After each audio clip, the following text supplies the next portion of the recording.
नूरपुर नगर के राजा बजीर सिंह और पड़ोसी राज्य किशनगढ़ के राजा राजबीर सिंह के बीच भयंकर युद्ध चल रहा था।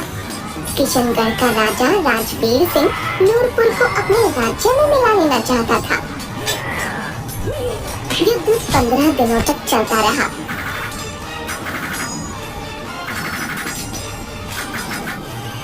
सैकड़ों सिपाही मारे गए, लेकिन अंत में राजबीर सिंह को रणभूमि को छोड़ भागना पड़ा और बजीर सिंह इस युद्ध में विजयी हुए।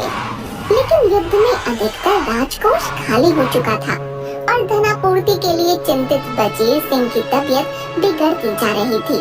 बजीर सिंह अपने महामंत्री से, महामंत्री जी, हमें धन की बहुत जरूरत है। इस युद्ध में हमारा बहुत नुकसान हुआ है। सारा राजकोष खाली हो चुका है। हमें जल्द से जल्द धन की व्यवस्था करनी होगी। हाँ महाराज, हमें इस विषय पर सोचना होगा, क्योंकि जब तक धन की जरूरत पूरी नहीं होगी तब तक राज्य का कार्य चलाना मुश्किल होगा।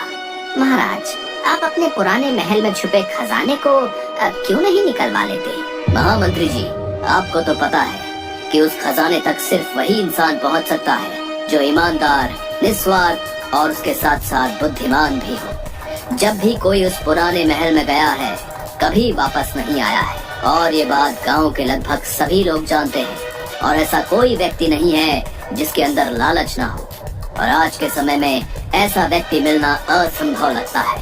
आप मुझे कुछ दिन का समय दीजिए, मैं ऐसे इंसान की जरूर तलाश करूंगा। महामंत्री ये जानते थे कि उस पुराने महल में जाने के लिए हिम्मत के साथ साथ हौसला भी चाहिए, और ये दोनों चीजें हमारे सैनिकों में नहीं है। महामंत्री ने बहुत ढूंढा, पर कोई भी ऐसा व्यक्ति नहीं मिला जो उस महल में जा सके। उन्होंने बहुत जगह ढूंढा, पर कहीं ऐसा व्यक्ति नहीं मिला। महामंत्री परेशान होकर बैठ जाता है। क्या करें? कोई भी ऐसा व्यक्ति नहीं है जो उस महल से खजाना ला सके। अगर ऐसा ही रहा तो थोड़े दिन में हमारे राज्य की हालत बहुत खराब हो जाएगी। कि तभी उसकी नजर खेत में काम कर रहे एक व्यक्ति पर पड़ती है। चलो इसे भी जांच लेते हैं।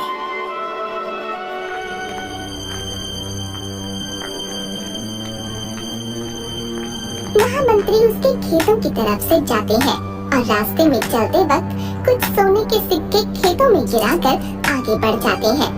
और जैसे ही उस अर्जुन की नजर उन सोने के सिक्कों पर पड़ी,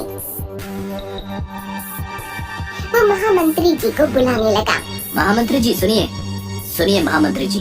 महामंत्री जी रुक गए। अर्जुन भागा भागा उनके पास गया। क्या हुआ? मुझे क्यों बुला रहे हो?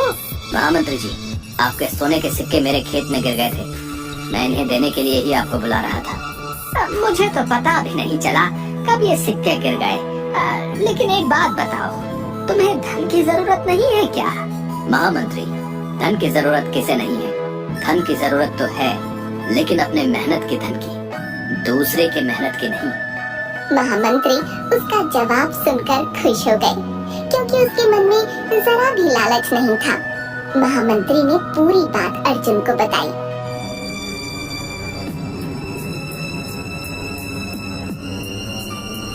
और उससे पूछा, क्या तुम वहाँ उस पुराने महल में जाओगे? अगर मेरे जाने से इस राज्य की समस्या का समाधान हो जाएगा तो मैं जरूर जाऊंगा। महामंत्री उसे राजा के पास लेकर जाता है और सारी बात बताता है। राजा ये बात जानकर बहुत खुश होते हैं। ठीक है, तो कल तुम उस महल में जाना। महामंत्री, इन्हें पुराने महल जाने के लिए रास्ता बता दो। जी महाराज, मैं अभी बता देता हूँ। महामंत्री ने अर्जुन को महल जाने का रास्ता अच्छे से समझा दिया। और अगले दिन अर्जुन पुराने महल के लिए निकल जाता है।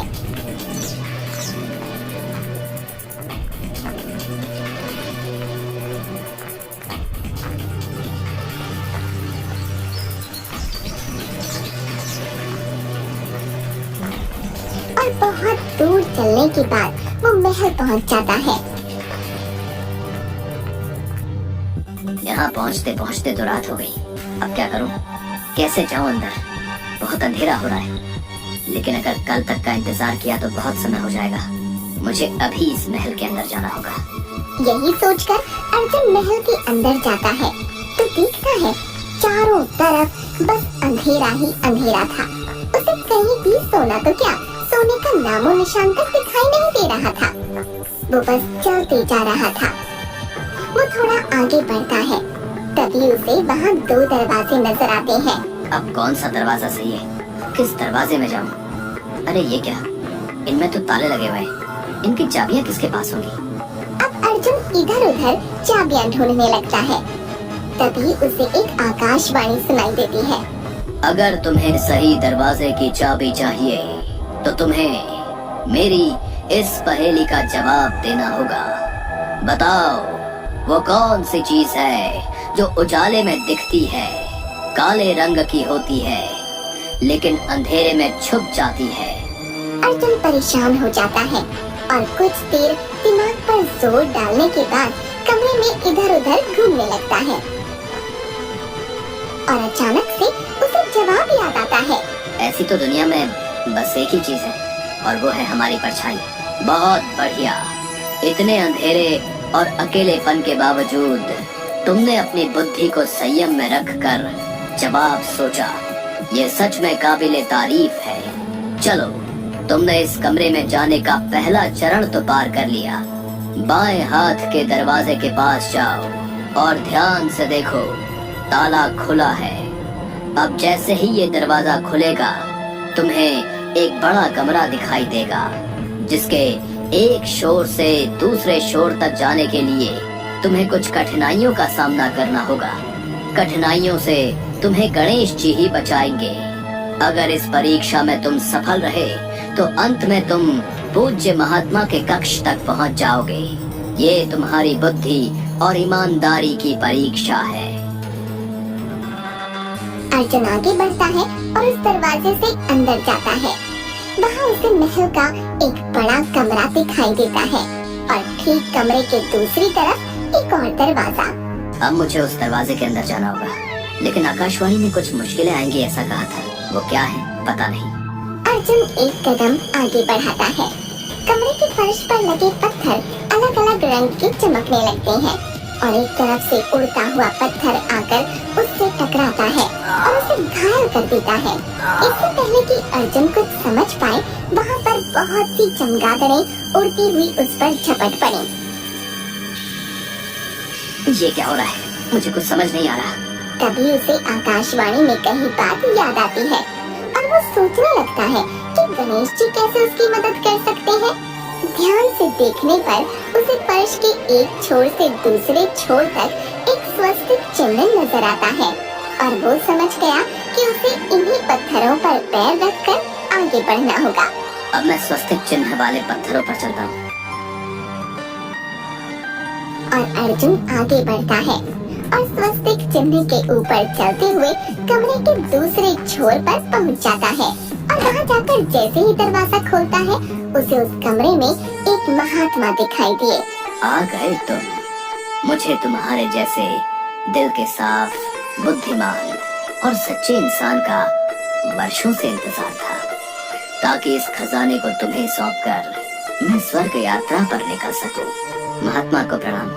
हे महात्मन, मैं तो एक साधारण किसान हूँ। बस अपने राज्य सुधार के लिए अपने राजा की मदद हेतु यहाँ आया हूँ। वो सामने का पूरा कक्ष सोने, चांदी, हीरे और जवाहरातों से भरा हुआ है। अब तुम जाओ और इस खजाने को भी ले जाओ।